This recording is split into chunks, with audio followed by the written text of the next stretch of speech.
reviewing today The Two Towers, Book 2 in the Lord of the Rings trilogy, which I read out of this box set. So, it's stuck in there pretty good. The first thing to note, I guess, is that there's some question about whether it's even worthwhile to review these books separately. There's a lot of argument for them all being considered as just one whole. And that, in fact, is the view of the publishers here. There's an introduction to the trilogy, which is in the beginning of the first volume. But they say, note on text, J.R.R. Tolkien's The Lord of the Rings is often erroneously called a trilogy, when it is in fact a single volume consisting of 6 books plus appendices, sometimes published in 3 volumes. So they argue that it's just one single novel. And in fact, I believe J.R.R. Tolkien composed it as just one novel. And in fact, to emphasize the continuity between books, they keep the page numbers continuing. So the Fellowship of the Rings ends on page 531. And then The Two Towers, Book 2, starts off with page 538. In case you're wondering where pages 532 to 537 went, I think those are just like the title pages and the table of contents or something. But yeah, the page numbers just continue right on. And then they will keep continuing the page numbers on in volume 3 here. So as if to say it's just one long book. And in fact, I think it's now being published as one long book in some cases. So all of that is to say that a lot of the comments I made when I was reviewing book 1 are going to be exactly the same for book 2. So things like the slow pacing, the style where it's kind of a mix of like an old epic style mixed with a modern novel. The characters will often speak in kind of this epic style, but a lot of the description is that of a modern novel. And another thing I mentioned with the first book is that there was a lot of description of landscape, which I don't know if this is something that a lot of people have or if it's just me, but I had trouble visualizing it as I was reading along. I don't think there's quite as much description of landscape as there was in the first book, but as Sam and Frodo are journeying into Mordor and climbing up the mountain, there's a lot of description about the various paths that they're going on. So yeah, we'll see if I have anything intelligent to say in this review which distinguishes it from the first book. I probably don't have a lot to say. But let's start off with the plot. So I'm going to spoil everything under the assumption that everybody knows this story anyways, right? I think half the world out there has already read this trilogy anyways. I'm obviously coming to it quite late, but most of my friends have read it years ago. And everybody saw the movies, right? So, but if you are relying just on your knowledge of the movies for this, it's worth noting that there are a few things that are switched around, so maybe I'll talk about that. So the Death of Boromir happens at the very beginning of this book. In the movies, of course, it happened at the end of the first movie, but it happens at the very beginning of the book. And then, of course, as you know, at the end of Fellowship, the storyline splits into 2. So we have Frodo and Sam journeying to Mordor, and then we have everybody else Aragorn, Gimli, Legolas, Pippin, and what was the other one? Pippin, Merry and Pippin, right? Yep. Going off on the other adventure. And it's been years since I saw the Peter Jackson movie, but I believe the Peter Jackson movie cuts back and forth between the different adventures. Correct me if I'm remembering that wrong. What the book does, though, is just divides it into two halves. So book 3, there are 6 books that make up the 3 books of the Lord of the Rings trilogy. If that makes sense. So the trilogy is divided into 6 books. Book 3 and book 4, and then book 5 and book 6 will be in the 3rd volume.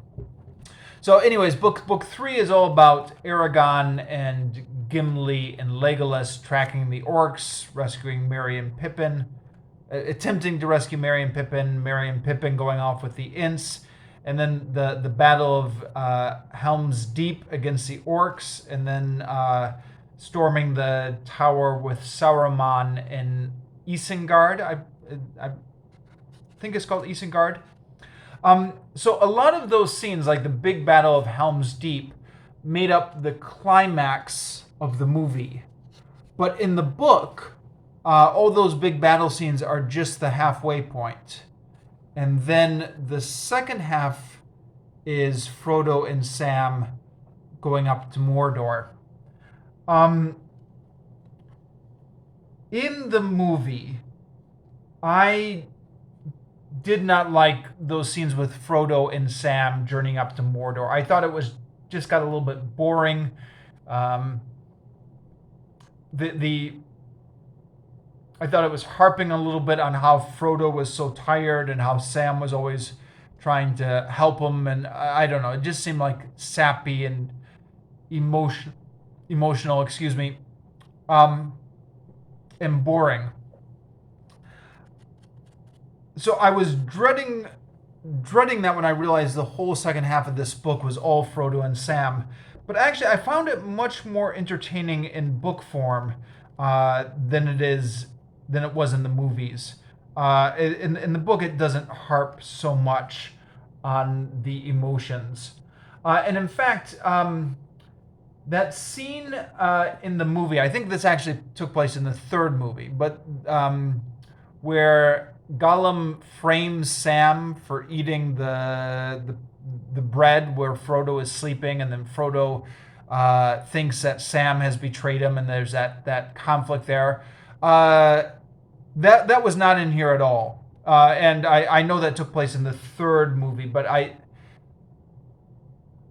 things are being moved around a little bit, and by the end of this book, they are done with Gollum. So that's not.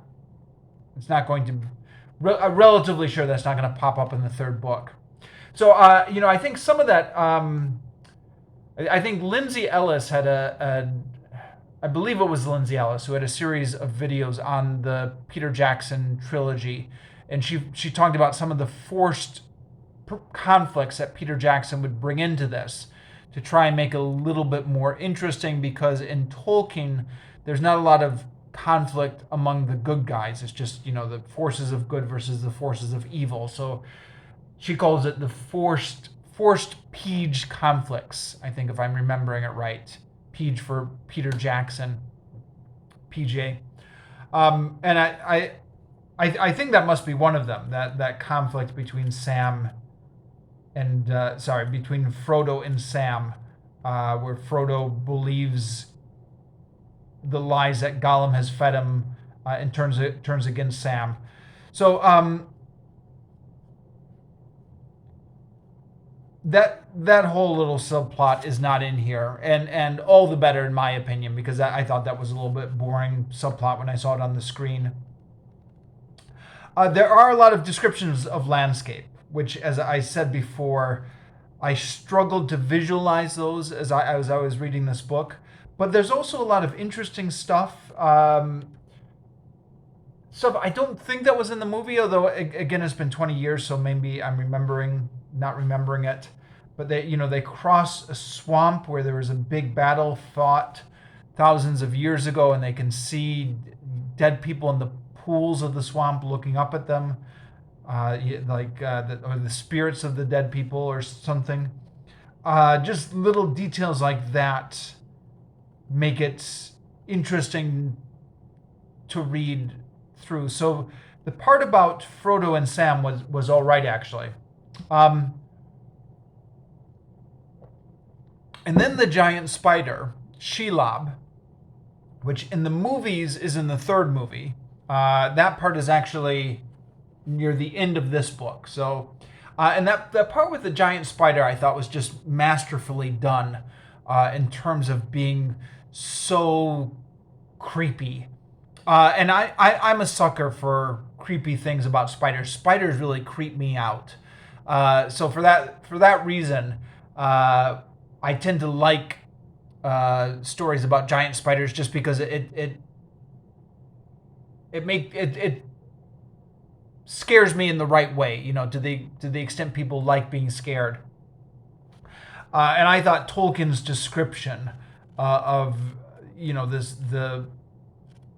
the malice that was Shelob, and how she was just crouching there waiting to spring, and like they noticed right when they noticed her, she was eyeing them, and just that whole description of the spider scene I thought was just delightfully creepy.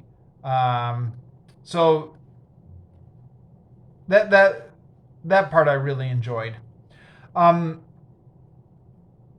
So yeah, there were definitely some interesting parts in this book.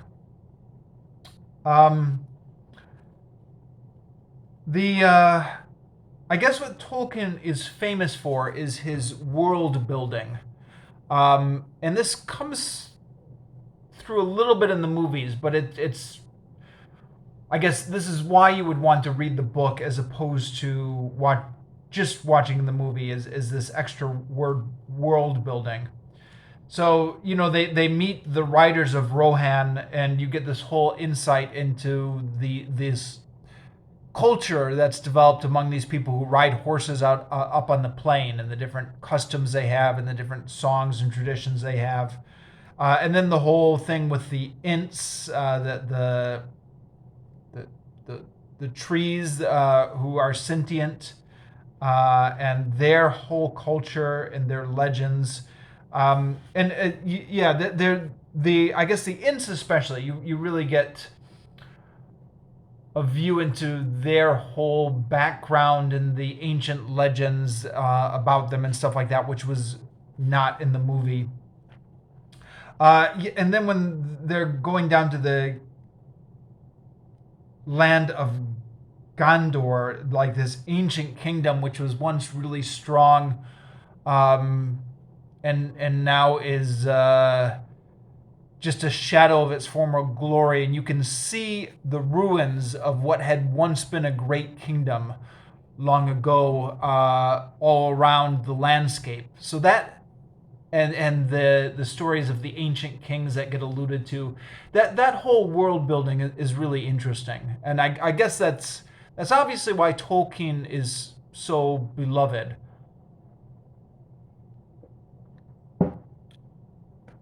Perhaps, yeah, it's why Tolkien is so beloved. Probably not for the plot, because the plot of this book, this whole trilogy, is not so imaginative, is it? I feel like I'm always hearing people praise how imaginative Tolkien is, and I think he's imaginative and creating an immersive atmosphere. But the plot of this whole trilogy is just, there's a really evil force that wants to take over everything, and you've got to fight them. There's a MacGuffin with this ring that you've got to bring into Mordor for reasons that I'm not quite sure make a lot of sense, although I'm willing to give the premise some space. Um, but yeah, aside from the fact that the whole overarching plot with this trilogy is pretty simple, the atmosphere of everything is really interesting. Um, what else to talk about? So I mentioned with Fellowship of the Rings that there were a lot of songs in here. There were just tons of songs, some of which went on for several pages. Characters were breaking into song all the time. That is much less in the second book. I guess maybe partly because we are much more into the action here. With the first book, it took forever for the point of the story to get, for the story to get off the ground. With the second book, we jump right into the action, right with the death of Boromir and the hobbits being abducted by the orcs, and the hunt of the orcs. So we jump right into the action quicker. There's not as much description of landscape, although there's still plenty. There's some bigger battle scenes in here. And yeah, also the orcs or the goblins. Now, this is something I mentioned back when I was talking about the Hobbit. But at the end of the Hobbit, there's a big battle against the goblins, and then at the end of that is described how they would, once the goblins lose, how they're pursuing the goblins into the swamp and killing every last one of them. And I made the comment that there seemed to be, like, the goblins were being treated like the Amalekites. Amalekites were treated in the Old Testament, where there seemed to be this assumption that you just had to kill them all, and that leaving any of them alive was an error. That same thing seems to be throughout this book. When they have a battle against the orcs, it's always taken for granted that the orcs have to be exterminated. And like I said in my review of The Hobbit, I'm not sure if that's something to be troubled by, or if that's just, if the orcs are just evil monsters, and evil monsters are just part of fairy tales. So you have to accept it.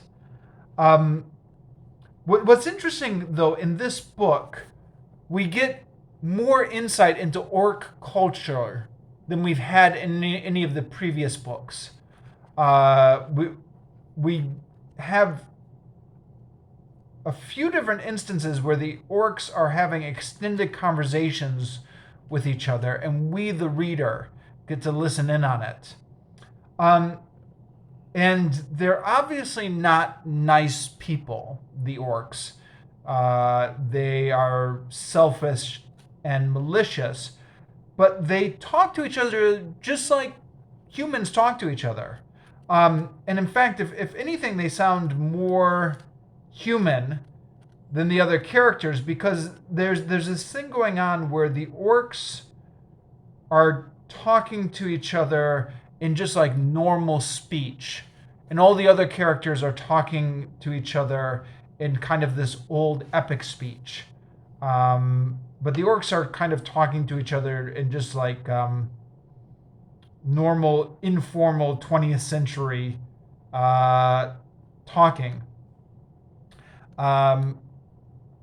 And they're selfish and malicious, but they understand action and consequence. They can reason things out. They can negotiate with each other. They possess all the capabilities and emotions that a human would possess. So, but this injunction to kill all of them seems a little bit perverse. On the other hand, you can definitely see where they're pure evil. So if you left any of them alive, they'd come back to cause mischief. I don't know. There's also, I mentioned this in one of the weekly reading vlogs. We get insights into some of the humans that are coming up, I believe, from the south to join Sauron's army. And they're described as swarthy or I think dark skin or black hair. So that is potentially problematic. I mean, it doesn't have to be. It could just be a coincidence, but just kind of against the backdrop of everything else in Western history. Seems to be like it could be read in problematic. That being said, though, I might be making a bigger deal out of it than is warranted, because it is really literally just a couple different lines where it's mentioned very fleetingly. It's not like a huge part of the novel. Yeah. What else did I want to talk about here? The orcs.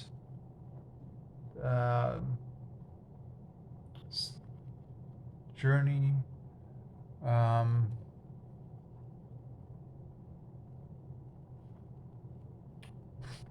Yeah, this is the classic danger of doing this unscripted. I know there's more stuff to talk about, but I'm not thinking of anything right now. It'll hit me as soon as I turn off the video. But maybe that's just as well. Maybe I'll just finish here.